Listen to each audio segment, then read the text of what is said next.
ask me. So 24 hours ago, I was in Delhi.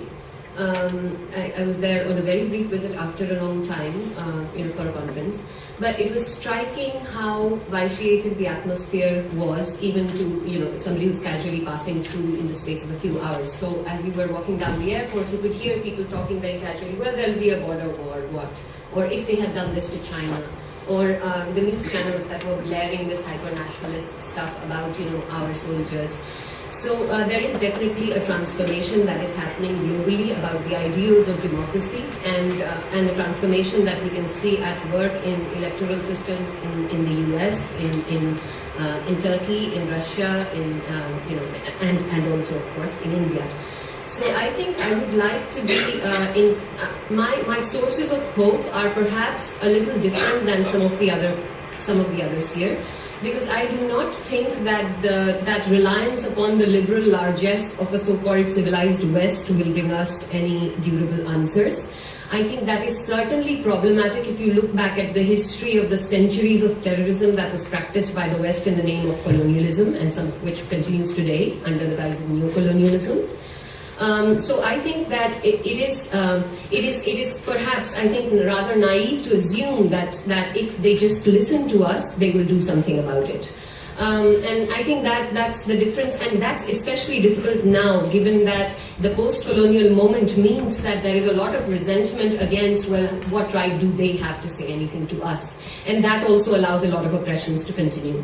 So I think that part of what we need to do is in our lives, in any way that we can, individually, collectively, is to differentiate between the explanation of what the problem is, and how do we move from that towards a solution or understanding of what can be done. Because yes, we know this is the problem, but how do we then move on from that knowledge? So we know many of us have habits that are destructive to us. We know that, and we still continue to do it. So if overcoming something that is destructive is so difficult individually, how can collectivities overcome something simply by knowing that it is violence?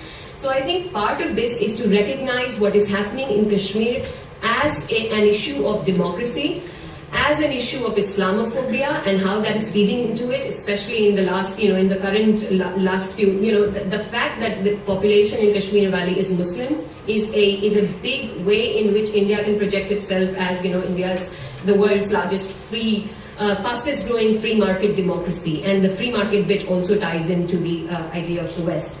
So I think that for people who speak about Kashmir, in India, in Pakistan, in Kashmir, outside of Kashmir, anywhere, all the narratives, or pretty much almost all the narratives of Kashmir, are landmined with vested interests. And I think until and unless we recognize that there is a polyvocality of these narratives, that there are more than one of these narratives, we will not be able to move forward. What is central, and what I think nobody would deny, is that there is a big problem of human rights, which is, to put it in the mildest way possible, it's literally the dehumanization and collective punishment of an entire population. And secondly, the problem of self-determination that goes back to the history. Bearing these two things as the core, beyond that we have to see how can we move from what is going on to where we need to be normatively. And I think that the sources of hope, I would place them in linking it up with other similar struggles happening elsewhere, but also within the opposition to the Hindutva moment that is happening within India. So, all the people who are labeled anti-national or seditious because they speak about Kashmir in India, I think that growing those voices is really important, because ultimately politicians react when they need to, and if they feel that there is a pressure that Kashmir electorally is an issue where taking a harder line will not help them, that is when they will seek to change what they are doing right now. Because as of now in India, the situation is that the party which says the worst things about, the most kind of violent things about Kashmir, ends up getting more support. So how in that system is there any incentive for any political party to do something differently? The incentive is actually on the other, is on a reverse incentive. So I think that doing that, but linking up with the other struggles in the Northeast, with the Dalit issue in India, those kinds of struggles, and building that momentum into generating that common consciousness within India that this is a problem. Because you see, there are people who are completely nourished on this diet of the hyper-nationalist media, and they are blind xenophobes. But there are also increasingly a lot of people who know what's going on in Kashmir, to some or greater extent, but who will be silent. People who want to talk about human rights, want to talk about democracy. When it comes to Kashmir, they will not speak up. And the psychology of the fear and terror that the present government is using as deterrence, disappearing people, banning newspapers, all of that, resisting that needs those voices to be strengthened. So people feel that they can speak about what they know. In effect, everyone knows what's going on.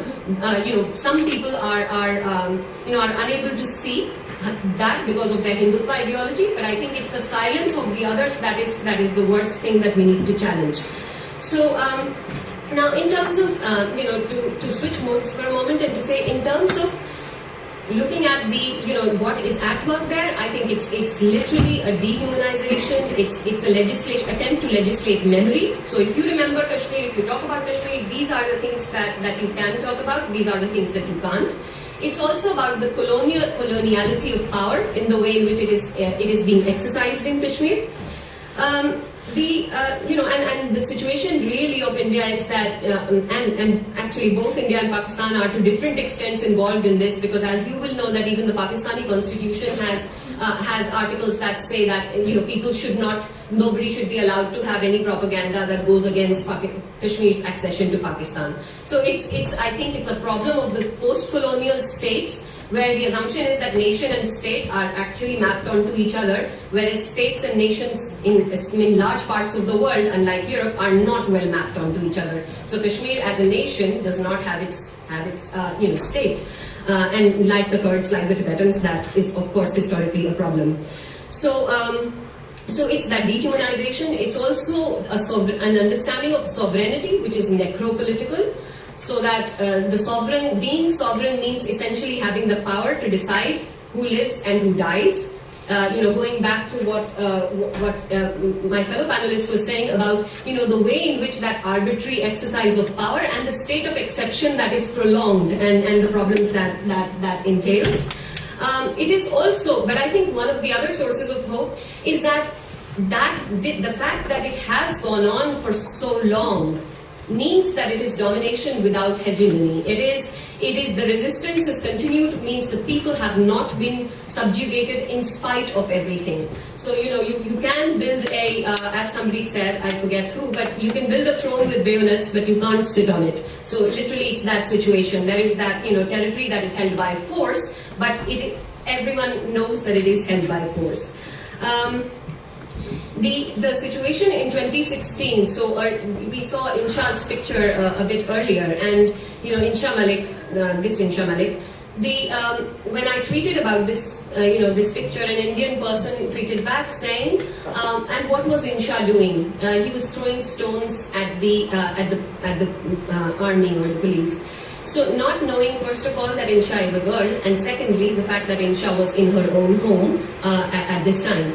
There is a disjuncture of narratives in that we have to target the media. We have to make sure media narratives are more plural and reflective, because an Indian person sitting in India hears about the protest in Kashmir, and their response to that is that this is everything okay? Okay, right. An Indian person hears about the situation in Kashmir, and their response is, why do they allow 11-year-olds to protest? Kashmiri, friends of mine who were talking the other day said that there was this one instance, for example, they were just talking casually, where a small child wanted to join a protest where his elder brothers were part of it, and they said, no, you stay indoors. And this child, getting very frustrated, says, when I grow up, I will not restrict someone the way you're doing. The idea of that struggle, of the fact that child actually thinks of that being as something that continues for generations. So it's very much internalized into people's heads. Right. So let me then, sources of hope. So many Congress politicians and other non-BJP politicians recently have been saying things like, Kashmir is a political problem, it needs a political solution. These are people who are saying this now because they are in opposition. I think politicians are a special category of people who can see the truth more clearly when they don't have power. In which case, this is the time that we need to hold them to these narratives. We need to memorialize these narratives, we need to get guarantees from them about these narratives so that when they have the power, they cannot go back on their words without losing face significantly. Because this is the time that you hear a lot of people who are not BJP saying that we would do things differently in Kashmir, and I think that they need to be held to account for that. So I suppose as a way of just ending there, I would say that perhaps many people will listen to Kashmir, but we need to really hear and we need to then do something from that, and that there are many of these narratives on Kashmir. We need to make this polyvocal, and we need to make this not about the nation states but about the people, not about the elites. So you saw in that movie that it was about the enmity between Nehru and Abdullah, Sheikh Abdullah and Jawaharlal Nehru, and then at some point it becomes between between the politicians in Kashmir, in Kashmir and in Delhi, or in Delhi and in Islamabad. In all of this, the commonality is that it's the elite statist view of politics that is causing this violence. And may I also add that these are not just elites, they are elite men. And the only way in which women have entered this story is through being the daughters or sisters or relatives of powerful men. That film that was made by Indians was a brilliant film, but I did not see a single Kashmiri woman in that film. And I think that is a strong indictment of a system that just is so obsessed with a masculinist idea of power, control and territory and violence that it cannot and does not recognize either the plurality of voices or the profits that will come from peace, or the fact that this kind of violence needs to be countered by acknowledging and broadening that existence. Thank you.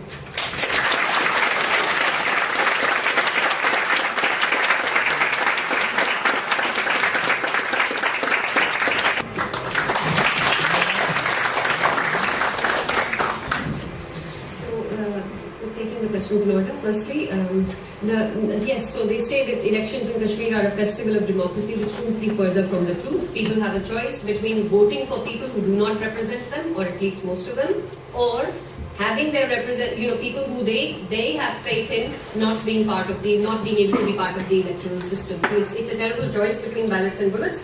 However, that narrative should be really challenged, because voting in elections is not about representation. That's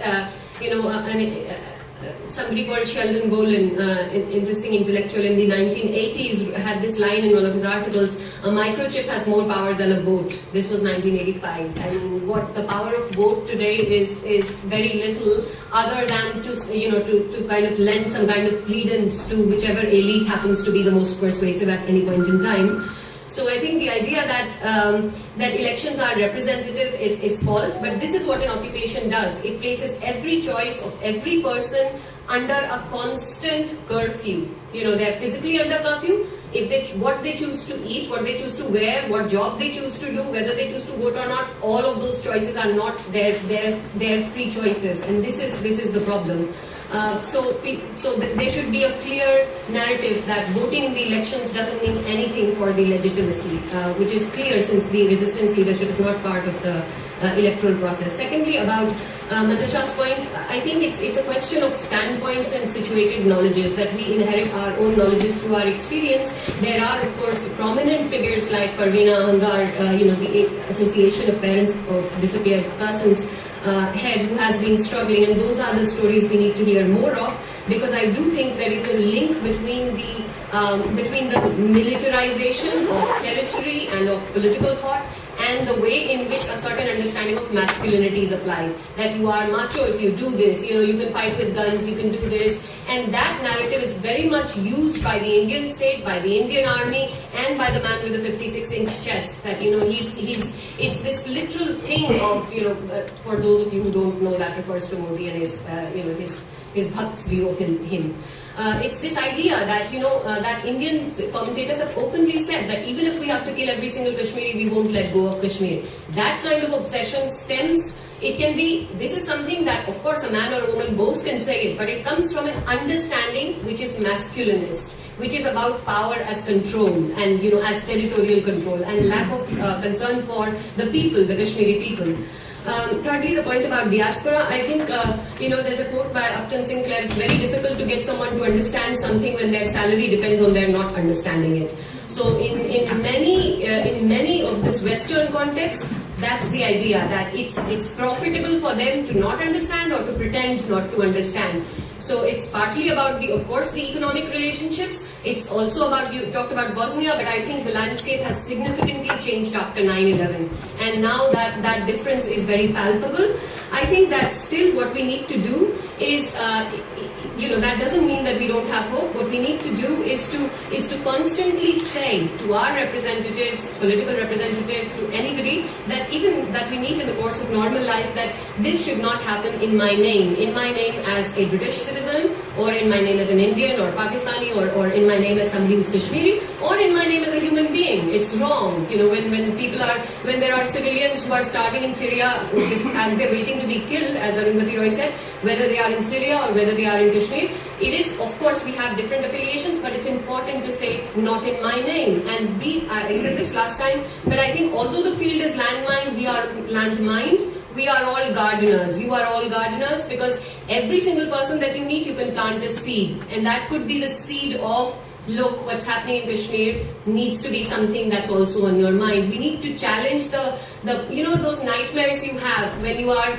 in your dreams, you want to get up, but you feel like you can't speak and your body is tied down. That's the kind of nightmare of oppression that an entire generation of Kashmiris inside and outside of Kashmir have experienced. And I think that can be challenged only by reiterating the significance of the right to dream of a better place. The role of collaborators, terrible, of course. I talk about it as the Mandarin-Machiavelli interaction. We have seen this with every time the elections have been interfered with every time the local elites at the periphery have had that power. The next point, minutes with Modi. What would I say? Maybe I'd just say thanks but no thanks, but if I had to see him, I would say, since you've decided to spend a few minutes with me, I would like to ask you in return to spend a few days living as a Kashmiri Muslim in Kashmir in disguise. When you talk about Raj and Satta and all of that, why don't you do what kings used to do? Just go in disguise, live as a Kashmiri Muslim and see how you are treated in Kashmir. And then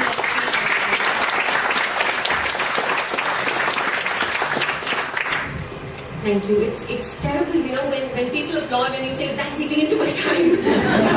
But just give me half a minute more, because I still have the last question about, sorry. Thanks. Colonialism in the West. Good Friday Agreement. Things can be resolved. I think the innovative thing is now with the new media. See, why did the Uri and all of that start happening at that point when people in India and worldwide were raising serious concerns about pellets? So that means we can get through. That's why the states changed the narrative and it became about India-Pakistan. And before that, there was a significant momentum around what was going on in Kashmir, including in India. And I think that's why it's important, through the use of every creative media and the digital and online social media, to tell the very simple things. You would be surprised at how many Indians do not know what Article 370 means, do not know JNK had its own flag, do not know it had its own Prime Minister, do not know Indians cannot own land there. So they think it's just like any other state. It's not. It's basic historical facts such as Article 370, such as Treaty of Amritsar, such as 1990s. And I think that can be done and should be done. Also, don't forget, Modi's government only came to power on 33 or something % of the total electoral votes in the country. That means there are a lot of divisions that can potentially be appealed to in order to create this narrative for a better Kashmir.